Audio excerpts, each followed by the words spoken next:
Good afternoon, everyone. It is Jeanette Martin of My BC Consulting, which stands for Move Your Bum Chum Consulting.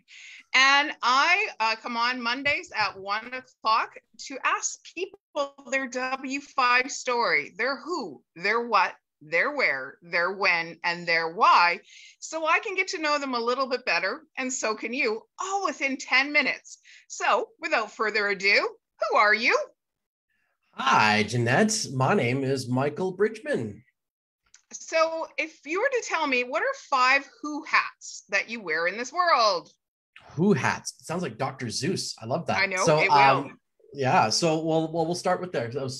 Dr. Zeus is one of my son's absolute favorite authors, and he is 3 years old. So one of my who hats is being a dad. Another one is being a partner to my beautiful spouse. So she is a fabulous person, and I love adventuring through life with her. Another who hat that I wear is as an entrepreneur. So I own a couple different companies. And the other who hat that I wear is as a instructor or coach. So I do a lot of work helping other business owners get traction in their lives on what they want to accomplish. And then the final who hat that I wear is as a rabid Canucks fan. I know people are going to throw things at me for that, but ultimately I'm a huge Canucks fan, and that has sent me on a roller coaster journey in my life so far, for sure. Well, you've got a lot of who hats that I'm going to get you to take off in a second, and we're going to go unpack a couple of them. So being that it was Father's Day yesterday, so let's unpack one of the things that you like to do with your 3-year-old son. Well, let's talk skating. So I know, talk about being a hockey fan, but he has just finished his first 10 skating lessons. So if anybody checks out my Facebook page or anything like that, you can now see him zipping around the ice. He is one of the youngest people they've had, or youngest kids they've had at their skating program. So he was just, as I said, a little over 3 years old. So he's ripping around. He hasn't quite mastered skating without the red little plastic aid yet. He can, but he doesn't go as fast. So he really likes to go fast. So he likes the red aid and just whips around. So that's one of our favorite things to do. And we're going to keep doing that, even though the lessons are over for a little while. We're going to keep doing that at the local rink, which is just down the street from us. Okay. By the way, I need the little red thing too when I go skating. So we're kindred spirits, your son and I. There we go. As an entrepreneur, what are some of the things that you like to do as an entrepreneur?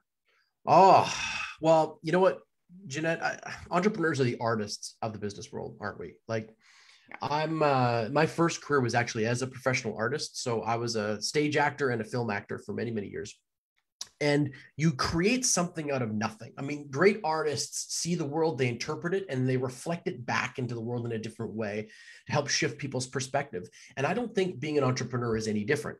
We see a gap, we see a spot, we see a solution available in the area that we're an expert in, and we seek to provide that solution in our own unique way, right? W5 is exactly that. It's your own unique way of providing a great solution of voicing and getting people, promoting people in the marketplace and connecting with them. It's very powerful. It's super effective, right? And so I believe that entrepreneurs are the same thing. We see a gap and we want to find a way to fill it. And we do that for a couple different reasons. I mean, one is that I think we have a calling. Like ultimately, we hear a bugle in our heads, and we are summoned to do this, right? But the other thing too is that entrepreneurs don't like to be put in boxes. We tend to want to get unshackled from all the labels that other people give us. We don't want careers. We don't want jobs. We want a life by design. And so one of my favorite things to do is to meet an entrepreneur where they're at, to find out where exactly they are in their business adventure and in their evolution, and help them from there. See, because I don't need to do it, right? I've built a successful brick and mortar company, so I don't need to be out there, out there hustling and grinding. I want to do it. And it's such a great position to be in, because I don't need it, but I really want it, because I know how tough it was. I know the hard parts. The darkness that it can be when you're struggling to build a business, because it is ugly out there sometimes. And there's very few people out there who will understand and who'll empathize with your plight. Yeah, absolutely. What is the name of your company, please? So my brick and mortar business is called Just About Pets, and it's out here in Abbotsford. And my consulting company is called Time Media and Consulting. Okay, perfect. So you said the where location of your one business is Abbotsford. So where do you live in this big blue marble, Michael? Well, I currently reside in Abbotsford as well. My wife and I are looking to move to Victoria soon Oh, to get a little nice. closer to the blue of the blue marble. Okay, Yeah. perfect. So when did you decide that this is what you wanted to do with your life? I was 27 and I was given the opportunity to be a co-owner in a restaurant. Okay. And because as an actor, you got really good carrying a tray. It's pretty natural, right? And I had this transition. I could be under the thumb of directors and producers and everything else telling me how long to grow my beard, what color my hair should be, what shape my body should be in, where to be at. And I realized I wasn't happy with that. And so I was given the opportunity to join a restaurant. The restaurant did not go well, just so we're clear. It flopped. So it had a really good 18-month run and then crashed to burn. But it gave me that when moment. See, I was so tired, Jeanette, of just being told what to do, where to do it, and when to be there. Yeah. And I thought, you know what, this is a way maybe of doing something different. And there's a lot of demands as an entrepreneur for sure. There's a lot of demands as a business owner, but they're demands at least that you choose. And that was the part that I wanted. So, Michael, what's your why in life? What makes you open up your eyeballs, put your feet on the ground every morning? And what's your why? What's your why in life? Because I'm not done yet. Oh, I like that.